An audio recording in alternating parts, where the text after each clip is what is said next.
আসসালামু আলাইকুম ওয়া রাহমাতুল্লাহি ওয়া বারাকাতুহু। সম্মানিত দেশবাসী, আমি cancer specialist doctor SM. Sarwar.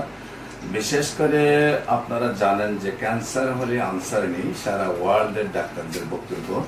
বিশেষ করে আপনাদের সাথে এমনই একজন ক্যান্সার রোগী পরিচয় করে দিচ্ছি, যিনি আল্লাহর রহমতে সুন্দরভাবে সুস্থ। এখন প্রথম যেদিন আসছিলেন একেবারে বিছানায় শয্যা ছিলেন, পেটে পানি একেবারে মানে অনেক উঁচু ছিল এবং পুরা বডিতে ক্যান্সারটা ছড়িয়ে গিয়েছিল। গ্যাস্ট্রোলজি ক্যান্সার থেকে উনি কিভাবে অসুস্থ হলেন, কিভাবে চিকিৎসা করেছেন, আমরা বিস্তারিত ওনার কাছ থেকে জানবো। বিশেষ করে ভাইজান, আপনার নামটা কি? রজিত বড়ুয়া স্যার। রজিত বড়ুয়া। আপনার পিতার নাম? বাবাজ বড়ুয়া। বাবাজ বড়ুয়া।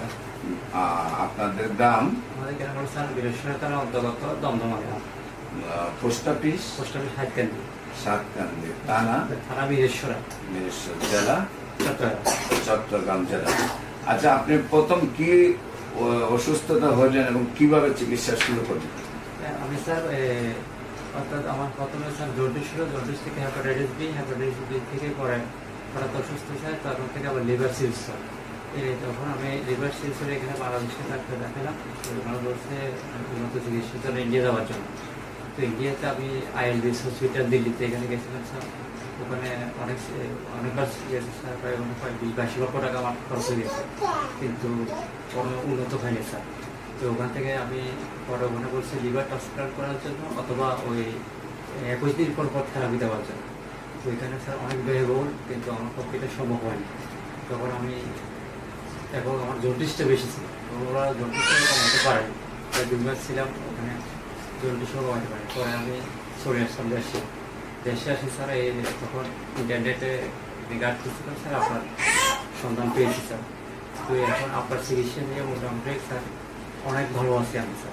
তো আপনি তো জানেন যে সারা বাংলাদেশের মানুষই জানে যে হেপাটাইটিস বি ভালো হয় না, এবং জন্ডিস থেকে হেপাটাইটিস বি, জন্ডিসই মানে হেপাটাইটিস বি একটা অংশ, যে হেপাটাইটিস বি ভালো হয় না। তারপর আবার হেপাটাইটিস বি থেকে যখন আপনি আবার এই লিভার সিরোসিস হয়ে গেল, তখন আপনাকে ডাক্তাররা বলছে আপনাকে যে এই রোগ ভালো হয় না, কথা কি বলছে?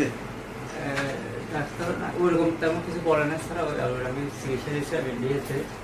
চিকিৎসা নেওয়া অবস্থা কি আপনি উন্নতির দিকে ছিলেন না খালি অবনতি? আমার এখানে শুধু অবনতি ছিল, খালি অবনতি ছিল। যাওয়ার পর ওখানে যতক্ষণ চিকিৎসা নিই ততক্ষণ ভালো থাকে, আবার কিছুদিন পর সাইড এফেক্ট শুরু হয়ে যায় স্যার।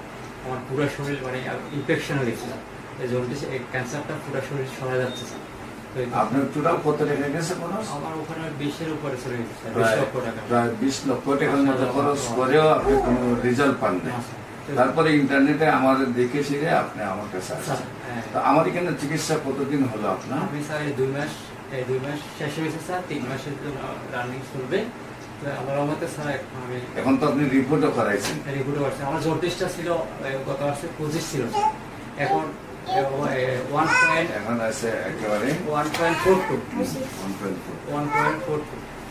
ওই অনেক ডেভেলপ স্যার। আমি খাওয়া দাওয়া তো ঠিক করে খেতে পারতেছি, কোনো অসুবিধা নেই। এতটুকু আমার ভালো। সম্মানিত দেশবাসী, আপনার জন্য যে হেপাটাইটিস বি ভালো হয় না, এই হইল বর্তমান তার এই যে জন্ডিসের অবস্থান।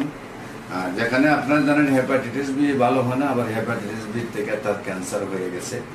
সেখানে ইন্ডিয়াতে প্রায় 22 লক্ষ টাকা, 20 লক্ষ টাকার মতো খরচ করেও উনি দিন তো দিন অবনতিতে ছিলেন। আল্লাহর অশেষ রহমতে আমরা বিশেষ করে চট্টগ্রামবাসীকে বলবো, আপনাদের এলাকার ছেলে, আপনার প্রয়োজনে তার বাড়িতে ভিজিট করবেন। ভিজিট করে আমরা যেভাবে বলি ক্যান্সার হলে আনসার নেই, সেই কথার কোনো ভিত্তি নেই। ক্যান্সার সম্পূর্ণরূপে ভালো হয় যদি আপনারাও আমাদের সাথে সব কিছু ভিজিট করে একমত হন। আমরা সবাই মিলে সহযোদ্ধা হিসাবে কাজ করে বাংলাদেশ থেকে আমরা ক্যান্সার মুক্ত করতে চাই, বাংলাদেশ থেকে ক্যান্সার মুক্ত করতে চাই। কারণ ক্যান্সার যে পরিবারে হয়, সেই পরিবারে যদি লক্ষ লক্ষ টাকার মালিক হয়, লক্ষ লক্ষ টাকা শেষ হয়ে যায়। যদি কোটি টাকার মালিক হয়, কোটি টাকাও শেষ হয়ে যায়।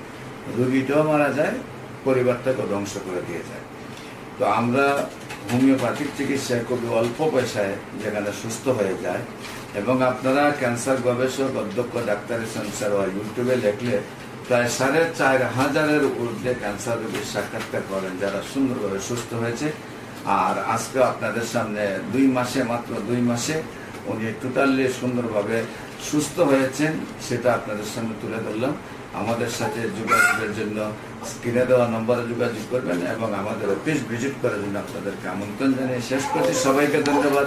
আসসালামু আলাইকুম ওয়া রাহমাতুল্লাহি ওয়া বারাকাতুহু।